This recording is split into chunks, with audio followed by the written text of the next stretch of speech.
Hey, Reed White here. Today we're going to talk about the differences between acrylic and oils. Um, Interesting. When I thought about acrylic, I decided that I should bring the video equipment over to my friend's studio because he's the guru on acrylic, and I'm excited for the show today. And keep in mind, no one's being paid anything, so it's an honest review. And it's tons and tons of useful knowledge. So stick around, and if you like the video and learn something, be sure to like and subscribe. So, without further ado, thank you. I'm here with my friend and mentor, Brian Frink.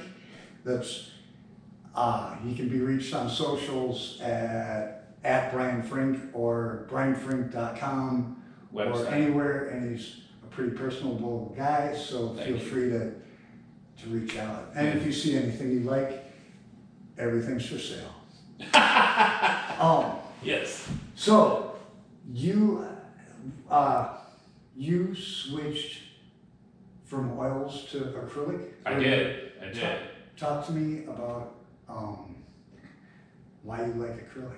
Well, I switched, so I tried acrylic paint a long time ago when I first moved to New York. I had a loft in Brooklyn, and so I figured, and I had been just doing oil paint since when I was a student and stuff, and then after I graduated from school, like I said, I moved to Brooklyn, and I decided I wanted to use a paint that maybe didn't have as much fumes, turpentine and mineral spirits and stuff. And so years ago? This years ago, and I hated it. So I used it for about 6 months, and I just like, this sucks, I'm just gonna not worry about the fumes.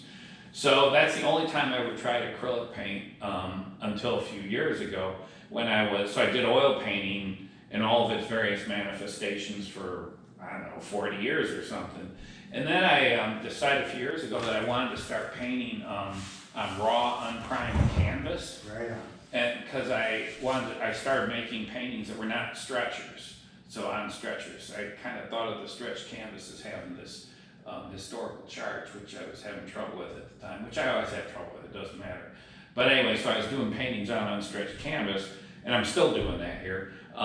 So to work on raw canvas with oil paint is just hard on the canvas. It's possible, lots of artists have done that, but it tends to rot the canvas. So I switched to acrylic just for kind of, I guess, archival reasons. And then I just kind of, and so the acrylic paint, so that's how I kind of started back into using acrylic paint. It was just kind of very practical, technical reason. But then I discovered it's called Golden Open Paint. And it's totally different than the acrylic paint I used, 40, 45 years ago. And I was just kind of shocked at how I could just kind of manipulate it, almost like oil paint. It stayed open for quite a while. You could cover it up and keep using it. And it didn't, it has just kind of a different quality to it. It's just a higher quality paint. This isn't a plug for Golden, but it's just, I was surprised at how good of a paint it was. And you cover it up, it doesn't, because that's one reason I like oils, is because I can let my palette sit. Right. And when I was using acrylic, and it was Golden's, but it was in the little tub, and it was... Right, it dries really fast. Yeah. Yeah, no, this stuff dries really slow, and you can literally cover it with like a piece of plastic and it'll stay wet for a week. I mean, you can keep mixing it and reusing it and stuff. All right. Yeah, it's good stuff. So plus the color's really intense and strong. It's not as opaque as oil paint, but it just overall, but it has a strength and intensity and pigment load that I just thought was really excellent. So so that's kind of the first reason I started using acrylic. And then I just have different techniques and processes that I've developed that are more suitable for, like using my squirt bottle. I don't want to squirt mineral spirits on them to get this kind of dissolved look I've been playing with, or runny paint look. And so the acrylic paint kind of behaves in ways that are more, I guess, more satisfying to me as a painter right now. So. And what additives do you I put in? use gold, let's see, heavy gel matte. Which is this guy. Yep. I use gloss medium, and then those are the two. So this basic- adds body to it? Yeah, And and texture and stuff. what does this do? That just makes it kind of shiny and stringier, kind of like more like oil paint, kind of, I guess. I don't know. It's added a body to it, so it's not just water. And then I also use let's see, the matte, and I just use a regular matte medium.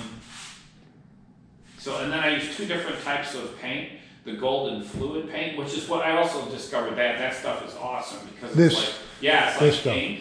So it's like using ink, Some pretty intense colors. but super intense, and again, a high pigment load. So it's not like super watered down, so you can use it like it's an ink, but it's really strong and opaque. So I've been using that, and then just a regular open acrylic. And in your squirt bottle is water. Just water, yeah. So I'm able to do like this whole squirt. So I'll just work on a paint. It's like fun, because I'll just work on a paint and get my chair with my squirt bottle and just start squirting the hell out of it. It's fun. Yeah, And- that's got a really nice, like, And I love eating squirting stuff. Well, this is just the start. This is gonna be, it looks like oils. yeah, it does kind of, yeah. And well, the other thing I think, I didn't think you could get it. Go for Well, it's like the other thing that I think is cool about acrylics is to me it fits in with kind of the way that we look at art now, and that's online. So it's kind of like this almost artificial digital look to it in a way, in terms of the intensity of the colors, and I don't know, it just seems to fit in with how we're seeing, at least how I'm seeing the world right now, compared to oil paint. So, it. All right. plus it dries fast too. I mean, it stays open longer than. But you have complete control over drying time. It can be real quick, Yeah. or you can. Slow it down, yeah. But I tend to work, even with oil paint, I did encaustic for many years, and one of the advantages to encaustic was it would That's set up fast. wax. Wax mixed in with oil Wax paint. base. And it would set up really fast, so I could put a red blob down on the canvas, and it would like set up like a candle, sort of hardening, and then I could put paint on top of it, and they wouldn't mix together. Like if you just put a red oil mark across the canvas and you put green on top of it, it's just gonna turn into muck, generally, Right. if the red is wet still in the green, Right. where with the encaustic, I could immediately put green on top of that and scrape it, and they wouldn't mix. The green would sort of poke through the red, or the red would kind of poke through the green in really interesting ways. And acrylic kind of does the same thing. And do you ever go into aerosol? No, Well, you could. I could, yeah, I could. I've thought about it. Or even just putting paint. I've done it a couple times where I put the paint into the high flow into squirt bottles and squirt it. I was doing that with this piece here. And you can't get the collage with the oils. Right. That's what I use the medium for. The heavy matte medium is for attaching canvas and photos.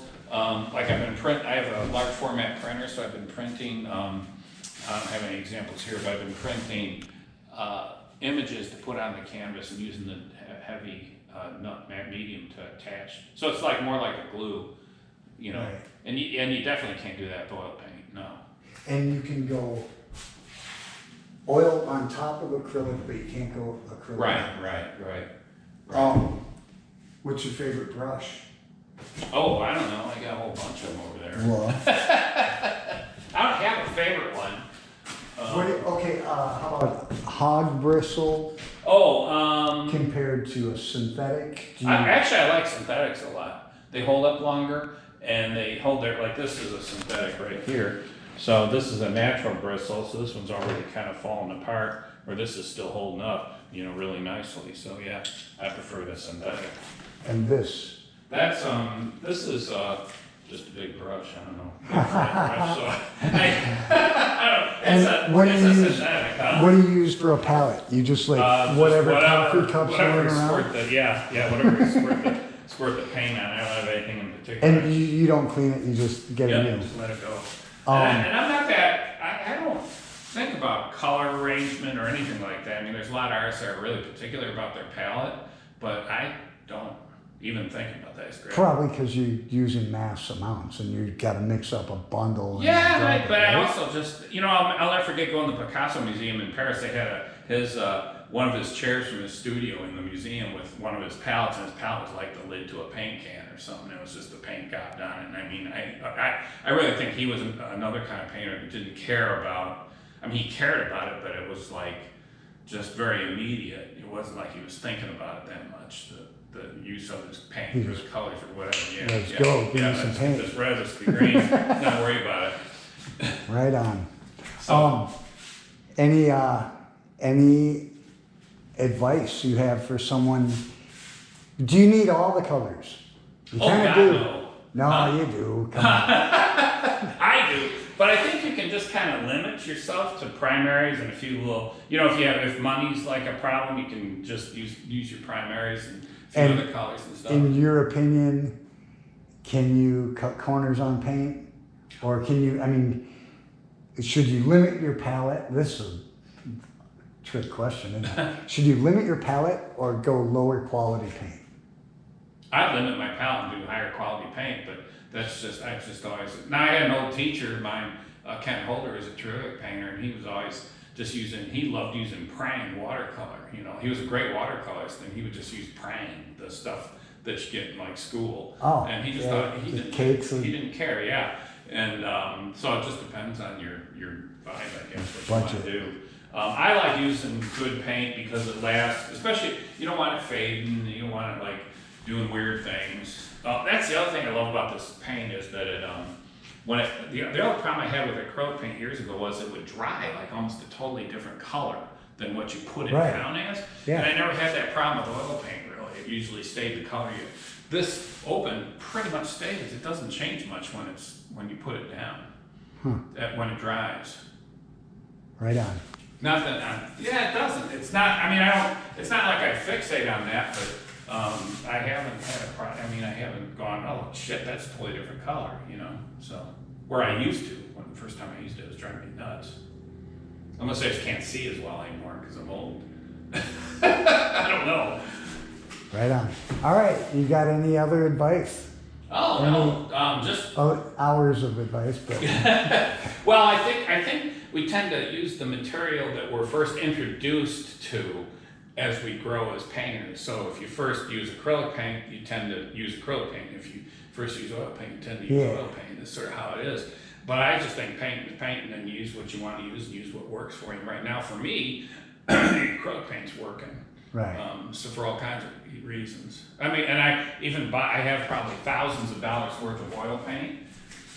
Just some beautiful tubes that are barely even open. Right. That I have in a couple tubs in my storage room. So I hold them out of here. I paint in oils pretty much strictly because my dad had oils and they never go bad. And I got them, and then my brother went to school and he quit painting, and so I got all his oils. So I just inherited oils, and and it's expensive to make the switch. It is, and oil paint's great too. There's all kinds of wonderful new mediums. Like I don't have it here, but Gamblin. There's a Gamblin medium that I was using a lot, like in a tube that you squirt out, and some things that are way better than like the old days using Damar varnish and linseed oil and stuff. There's a lot better chemistry now for oil paint too. So, but I think, the other thing I like about acrylics is fluorescence. Yeah. And I know that makes some fluorescent oils now, but there's a whole ton of different fluorescent colors, and I've been using a lot of these in my paintings too. It's safe. There's no fumes, there's no, no. It's not flammable. Yeah, you don't want to eat water cleanup. Yeah. Don't eat it.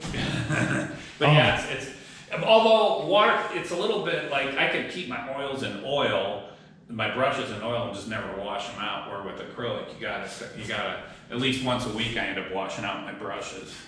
Right. Because you can't just leave them sit in the water; they fall apart eventually. Right. So. All right. Yeah. Again, I didn't mention this is Port Farm Studios. Yeah. And probably got a website for that too, no? It's on my website. All right. Awesome. Thank you very, very much. That was cool. Thanks. Right on.